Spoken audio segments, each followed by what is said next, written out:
अस्सलाम वालेकुम। हाँ जी यूट्यूब वाले भराओ क्या हाल चाल है। उम्मीद है सारे भरा ठीक हो सन। साने भरावां नाल शौक भी अच्छा जा रहा उसी जी दोस्तों। अपने भरावां वास्ते अपने भरा जेड़े बाहर यूरोप विच न परदेस विच न उन्होंने अगू जनाब निक्कियां वास्ते उन्होंने निक्कियां वास्ते जनाब शौक लैके आए हैं। बहुत नायाब चीज़ बहुत अच्छी आस्ट्रेलियन जनाब आस्ट्रेलियन यार अगू मैं ना भुल गया इन्ना ना आस्ट्रेलियन फ्रांसे केड़े दसे सी यार पता नहीं। यह बड़ा मसला है मेरा याददाश्त हुण काफ़ी कमज़ोर हो रही है। जोड़ा लगे लगाया दोस्तों सही है।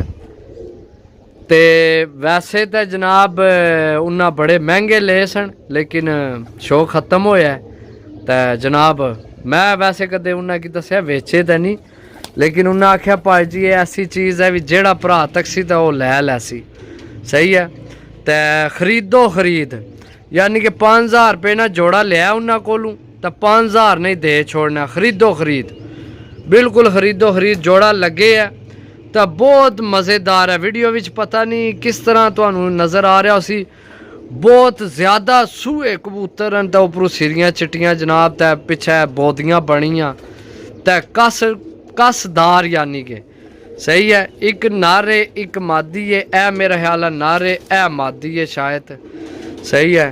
माशाल्लाह तुसी तक्को फिरने टुरने तो तुहाडी छत है जेड़ा बंदा तकसी वो भी पकड़ के भी आ सी जनाब चेक कराओ नए कितों आंदे ने इस तरह नहीं यानी कि चीज़ है सही है फैंसी न लेकिन अपना अपना शौक होना हर बंदे की सही है। अगर भरा मेरे कोई जनाब जिथे अपने शौक वास्ते इतने पैसे ज़ाया करने अपने किसी बच्चे वास्ते रख लो घर रख लो एक तोते वाला पिंजरा लैके रख लो तो भी सोहने लगसन इस तरह नहीं यानी कि खूबसूरती विच यानी कि तुसी खुडियां विच अपने कबूतरां विच ना भी रखो घर फैमिली विच पिंजरे च रख लो यकीन करो बहुत खूबसूरती है। तुहाडे मेहमान आए गए इन्ना की तकसन तो यकीन करो मैं के दसां बहुत खूबसूरत चीज़ है सही है।